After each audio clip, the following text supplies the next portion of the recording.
બનાસકાંઠા જિલ્લાના મુખ્ય મથક પાલનપુરમાં આજે જિલ્લા મહિલા કોંગ્રેસ દ્વારા મોંઘવારીના મુદ્દે ઉગ્ર વિરોધ પ્રદર્શન કરવામાં આવ્યું। આંતરરાષ્ટ્રીય મહિલા દિવસના આડી ગણતરીના કલાકો બાકી હતા ત્યારે જ કેન્દ્ર સરકાર દ્વારા રાંધણ ગેસના ભાવમાં વધારો ઝીંકાયો હતો, જેના વિરોધમાં મહિલા કોંગ્રેસે રણસીંગુ ફૂંક્યું છે। જિલ્લા પંચાયત કચેરીથી શરૂ થયેલી આ રેલીમાં મહિલા કાર્યકર્તાઓએ માથે રાંધણ ગેસના ખાલી બાટલા ઉપાડ્યા હતા અને વેલણ વડે થાળીઓ વગાડી સરકારની નીતિઓનો વિરોધ કર્યો હતો। કલેક્ટર કચેરી પહોંચી મહિલાઓએ ભાજપ સરકાર વિરુદ્ધ ઉગ્ર સૂત્રોચ્ચાર કર્યા હતા અને જિલ્લા કલેક્ટરને આવેદનપત્ર આપ્યું હતું। રજૂઆતમાં જણાવવામાં આવ્યું હતું કે દેશમાં કૂદકે ને ભૂંસકે વધતી મોંઘવારીને તાત્કાલિક અંકુશમાં લેવામાં આવે। આ વિરોધ પ્રદર્શનમાં મોટી સંખ્યામાં મહિલા કોંગ્રેસના હોદ્દેદારો અને કાર્યકર્તાઓ જોડાયા હતા।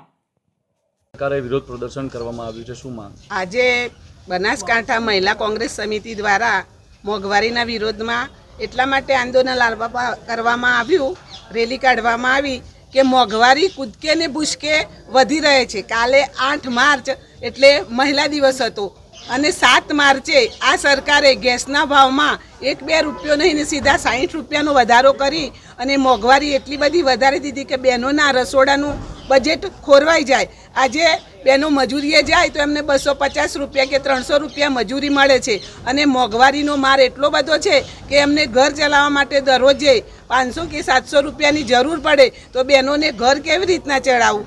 આજે કિસાનોની પણ એ જ હાલત છે। કિસાનોને પણ જીએસટીમાં વધારો કરી અને એમની પણ કમર તોડી નાખવામાં આવી છે।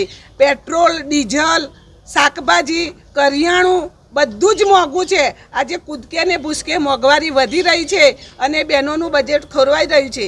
આપણા વડાપ્રધાન તો એવું કહેતા હતા કે બહેનો તમને કંઈ પણ તકલીફ પડે તો મને 20 પૈસાનું પોસ્ટકાર્ડ લખજો, પણ હાલ બહેનોની એવી પરિસ્થિતિ છે કે એમની પાસે 20 પૈસા પણ બચતા નથી। તે પોસ્ટકાર્ડ લાવીને લખે અને આટલું મીડિયામાં બતાવવામાં આવે છે, ફેસબુક પર બતાવવામાં આવે છે, ઇન્સ્ટાગ્રામ પર બતાવવામાં આવે છે, પણ આ આંધળી બેરી સરકારની નથી તો આંખો ઉઘડતી, નથી તો કાન ખુલતા, નથી એ જોતી કે નથી એ સાંભળતી।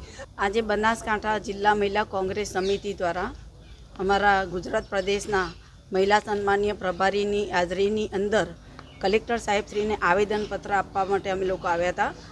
આવેદનપત્ર આપવા માટે એટલા માટે કે અત્યારે દિવસે ને દિવસે દિન પ્રતિદિન સરકાર દ્વારા જે ખાદ્ય ચીજ વસ્તુઓના દરેક વસ્તુઓના ભાવ વધી રહ્યા છે। દરેક મહિલાઓને પોતાનું રસોડું કેવી રીતે ચલાવવું એ પ્રશ્ન ઊભો થયો છે। ખાદ્ય ચીજ વસ્તુઓ, રોજિંદા ચીજ વસ્તુઓની ભાવ વધી ગયા છે અને તાજેતરની અંદર